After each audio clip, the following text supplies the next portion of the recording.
2a. At the second column, it's the very second midrash in Parashat Mishpatim. 6 lines from the bottom on the second column, where it says Davar Acher Ve'ela Mishpatim. So Ve'ela Mishpatim, this is a very famous midrash. It appears in a few places. They're all cross-referenced pretty much in the midrash itself. So Rabbi Abu says, B'chol makom shekatuv Ve'ele, every time that you find Ve'ele with a waw in the beginning, Musif al Rishonim. It comes waw hibur, right? Waw means and, along with, in addition to. Everywhere that you find that a concept, a list, an idea, an item is introduced with the wa'ele, it comes to add unto the prior understandings or the preceding group, etc. The implication is that they're of the same status, and it's adding or even improving. Everywhere that we say only ele, these, as opposed to and these, we delete what preceded it. So if I give you a list, and the list has this, wa'ele, and these, you understand that we're adding onto the same list from a similar group of similar status. If I tell you ele, it's as if to say these and not something else. The nature of the word ele is that these are, and it seems to imply this is the entirety, this is the totality of the group. And everything that precedes this is now effectively deleted, irrelevant, or not of the same status. Midrash is going to give us a lot of examples. We don't have to go through all of them. The most crucial ones, the first one, Ele toldot hashamayim ha'aretz behibara'am. So, Ele toldot hashamayim ha'aretz behibara'am, these are the chronicles of the heavens and the earth when they were created. Not and these are, we're not adding onto what had already been done, but rather, ele, we're deleting. We're saying something has changed. Incidentally, what's the continuation of the pasuk, David?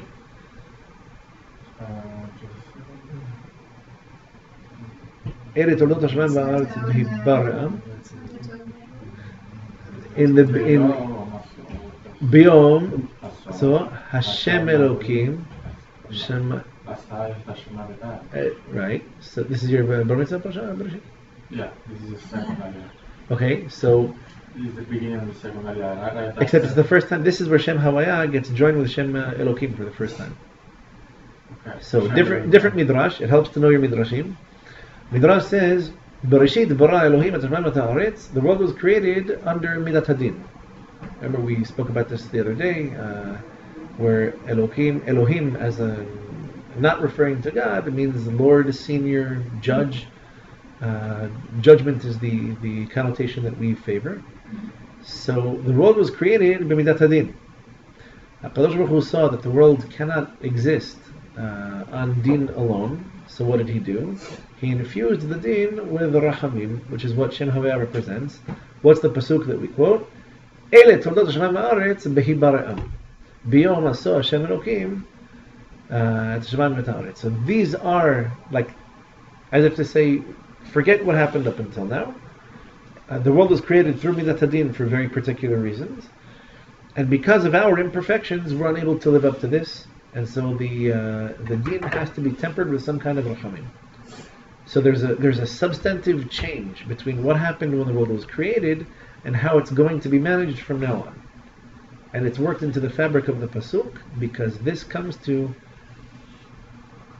change the mode of interaction. We'll put it that way. So it's a rupture from what happened before.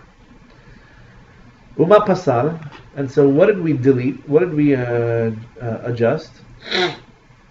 That Hashem created the heavens and the earth, and so that they weren't guarantors of His. What exactly Aravim means? Meaning they weren't. As a result of us and our decisions, the heavens and the earth were capable of changing in a not good way to reflect what it was that we were doing. This was not a reflection of what Hashem wanted to be from the beginning, and so this had to change. It could have reverted back to Tohu Vavohu, and now it can't. As if to say, this is a promise from HaKadosh Baruch Hu that He's not going to revert the world back to chaos. Why? Because Midat HaRachamim is now represented.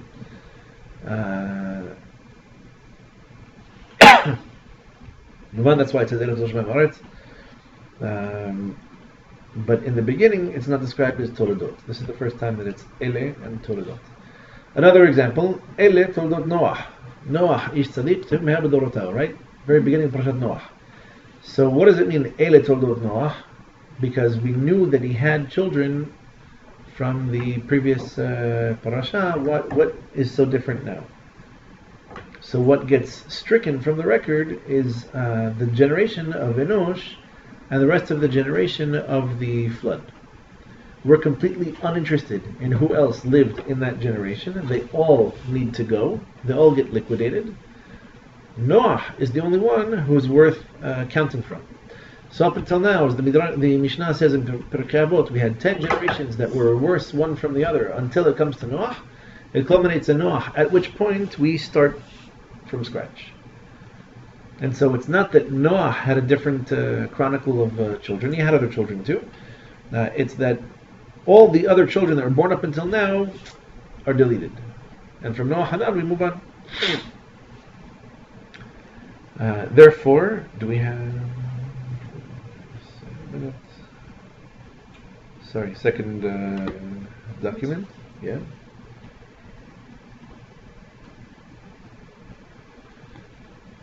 Yeah. And from then on we go on and we count everyone else's descendants, but not necessarily by way of Toradot. Bnei Yefet, Gomer Magog, so they're not described as Toradot because Noah is the new chronicle of the world, so to speak. Another example, Ve'ele Toradot Yishmael ben Abraham. These are the descendants of Yishmael, son of Abraham. Ve'ele, so it adds on to the prior, those who are aforementioned. What's mentioned before this? Zimran, Yokshan, etc. And so here too, the descendants of Ishmael, we're continuing a list. They were Rashaim, just like the ones who preceded them. Ishmael had several wives, all of his kids were losers. So, just like the first generation, so to the second generation, the kids from the first wife, the kids from the second wife, it is what it is. But they're described as Ve'ele because we're not deleting those that came before. Another two examples, Ele Toldot Yitzchak ben Abraham, right? Ve'ele Toldot Yitzchak ben Abraham, sorry. So we're adding on the success of the prior generation. What's the success of the prior generation? Distinguishing them from, we're distinguishing Yitzchak from Ishmael. And it goes on, it says, Esau and his descendants also need to be distinguished from Yitzchak. And therefore, the only Ve'ele that we find, the last Ve'ele that we find in terms of the genealogy of the Jewish nation, comes through Yitzchak. When it comes to Yaakov, they're not described as Ve'ele. Anyhow, we're going to leave it for now. One last reference is going to be this week's parasha, Ve'ele Mishpatim, which is why this appears in the first place. So what does it come to add on to? Ve'ele Mishpatim. This is in addition to Sham Samlo Chok Mishpat V'Sham Nisau. At the end of when we first leave Egypt, we're looking for water. The people complain. Hashem tells Moshe, take some wood, throw it into the water. The water becomes potable. And there Hashem teaches Moshe Chok Mishpat V'Sham Nisau. Chazal said Chok Mishpat. This is Shabbat and Rosh Chodesh. Who starts to teach him the rules of Shabbat and Rosh Chodesh, and in the context of the rules that he's about to learn, we begin with Parashat Mishpatim, which is a long list of mitzvot, but not mitzvot that you should think shouldn't apply or didn't apply, or that applied differently, or that rules that all of a sudden change. Yes, it's true that we're getting a list of mitzvot that we didn't have beforehand, but just like the mitzvot that preceded Matan Torah, are as necessary, as important, maybe even more deeply rooted in certain cases. For sure, this is the case when it comes to Pirei Berivia, the mitzvah to procreate, when it comes to Brit Milah, pretty fundamental and important mitzvot. The mitzvot that we get now in Parashat Mishpatim are adding onto the list of mitzvot, positive and negative commandments that bring us closer to HaKadosh Baruch Hu, and not deleting or changing from it. Why, if we're still on the topic of asking curious questions about curious pesukim, Why might I have thought differently? Since I need the Midrash to tell me this. Well, I'll give you one of two possible reasons. Number one, and this is the easiest one, is that Because it's also called the before you call Hafo Mishpat, the case called Mishpatim. okay, so we have at least one example of a mishpat. I believe, by the way, that chok is what we refer to the Shabbat. That it's not necessarily intuitive that Shabbat should be commemorated in a certain way. In other words, if I enjoy smoking cigarettes, why would that malacha distance me from HaKadosh Baruch Hu on Shabbat if it's my oneg? So there's certain things you just can't do. Amongst what you're allowed to do, you should find those things that are pleasurable and enjoyable, etc. Must be permissible. So why would I have thought that new mitzvot outdate or render obsolete the mitzvot that precede them? Well, you find such a thing in Christianity. And if it appears in Christianity, it probably is a reincarnation of some prototypal philosophical conundrum that either was or wasn't resolved beforehand, sometimes in a clear way, sometimes in a not so clear way. Christians believed, and this is based on, I'm telling you this in the name of Rav Ashkenazi, I received it from Rav Retby, that based on a couple of teachings in the Gemara about certain mitzvot or certain sacrifices that at some point in the process of our future redemption are no longer going to be necessary or obligatory, it seems to imply that some of the mitzvot that we received, let's say circumstantially. What do I mean by that? I mean, classic examples of this would be after Chet HaEgel, we receive mitzvot, we get a harsh warning about Avodah Zarah, we get a layout of some of the Chagim.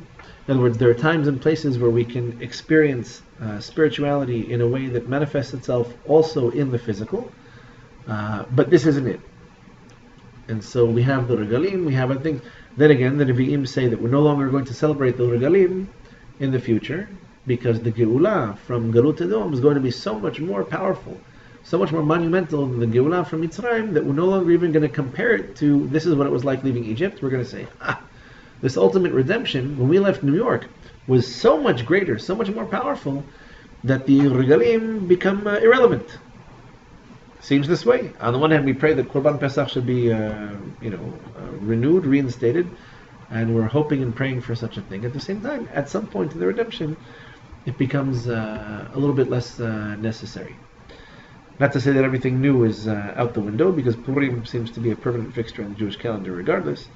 There are many good examples of this, but we're told after Korah, for example, that we have Chala, we have certain benefits that are given to the Kohanim to specify, to distinguish, to make clear the difference between the Kohanim and the rest of the nation. Might it have happened without Korah? Did we need a Korah in order for this mitzvah to become revealed? It seems from the context of the parasha, this was a mitzvah that was added on to give a little bit of extra emphasis. Another good example, tzitzit after Chet HaMeraglim, the Midrash says explicitly, because of the mistake they made, lo taturu, what we say in the parasha of the tzitzit, v'lo taturu acharei lachem v'acharei nechem, goes to correct v'tamtem et ha'aretz le'orkah v'le'rochbah. You should tour the land, north, south, east, west. They come back because they toured after their eyes. We have a mitzvah that a visual reminder not to make certain mistakes. The Gemara makes certain comments about certain animals, even those that are considered non-kosher now. They weren't considered non-kosher for Noach, and there is a very tempting course of thought that would lead us to believe that the way there were less mitzvot when the world was closer to Gan Eden, there ought to be less mitzvot coming towards Mashiach. In other words, the way that Christianity has traditionally viewed all the mitzvot that appear in the Torah. By the way, I got several answers I wasn't totally content with about how the Christians decided which mitzvot still apply, which ones don't. Again, we basically boiled it down to believe in Jesus, give money to the church, be charitable, don't be gay, and don't have abortions. I don't know if there are any other crucial mitzvot, cardinal sins, but yeah, there's no, I don't think Shabbat is such a thing. They don't punish for it, they don't enforce it anywhere. And I think it's about forgiveness, certain things they intercourse, right? They're still the thing. What's that? Before marriage, sex before marriage. Premarital sex or fornication. Right, that's traditionally been asur from church doctrine. I think incest, they probably held more or less by the same rules. Adultery is wrong. Okay, no, there's a list. It's not a very extensive one, but I just, which mitzvot apply, which ones don't, is a good question. The default position is that they're all cancelled. Brit Milah is cancelled. Shabbat, adjusted, rescheduled. Kosher animals, kosher birds, kosher fish, milk and meat, none of this applies anymore. So it's not that they can eat meat. That seems more like Adam and Hawa. At least they couldn't eat live animals that they killed, but maybe they could eat from dead ones. But Noah also, HaKadosh Baruch Hu gives him here, now you can eat meat. So apparently we've gone back as far as Noah, according to Christian doctrine, but not that much further back. The reason I mention it is because there is this tendency, and it's got Kabbalistic roots to it, that, as we dropped from one spiritual level to the next, let's be honest, leaving Egypt and how we ended up in Eretz Yisrael, the whole generation had to be purged before we could do this. So it's not like we were shooting straight up. More mitzvot become necessary, there are more details, and ultimately in the future there's this understanding that certain mitzvot, certain holidays, certain aspects of our practice will no longer apply. The Midrash comes to tell you, Ve'ela mishpatim, don't believe that in the future, for example, Shabbat and Rosh Chodesh will not apply. In fact, they'll probably take a position of much more prominence. How do I know? If those are the last two mitzvot that we were given in the previous parasha, what do we say in Birkat HaMazon on Shabbat?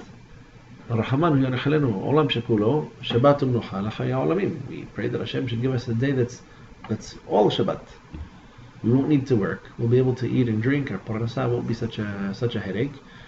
And so the mitzvot that were given in Parashat Mishpatim, although they seem much more technical, much more detailed, much more physical in cases monetary or at least tort law, damages, etc., those are the mitzvot that are going to help us achieve a time or a period in which Rosh Chodesh is all about forgiveness of averot, Shabbat is all about enjoying the presence of the Shekhinah, enjoying the merits of what we did during the rest of the week. The descent into the technical details of the more physical, the more financial, the more technical mitzvot is ultimately as important in getting us there as the observance of Shabbat and Rosh Chodesh themselves. Every other instance, and you find this all over Tanakh, Ele ve'ele, you'll find the Midrash points it out. When it's Ele, there's a rupture, there's a cancellation, there's a difference, this is distinguished from this, and we turn over a new leaf. Where it's Ve'ele, we add on to what precedes it, and it's important to look at what precedes, understand what the major difference is. But in this case, it's a curiosity, as if to say we were tempted to believe that some of these mitzvot either cancel, maybe they're more important, maybe they're less important. But the very critical paragraph that concludes the parasha of Meimara actually indicates to us that there's a very deep connection, that the deeper we get into the physical needs of Olam Hazeh, as long as we can do it in a spiritual way that's consistent with the Torah and Mitzvot, this will ultimately be the bridge that brings us back to days that are closer to Gan Eden, Rosh Chodesh, Shabbat, etc. And Yimot HaMashiach. So, God's help, see you all next week. Or Shabbat.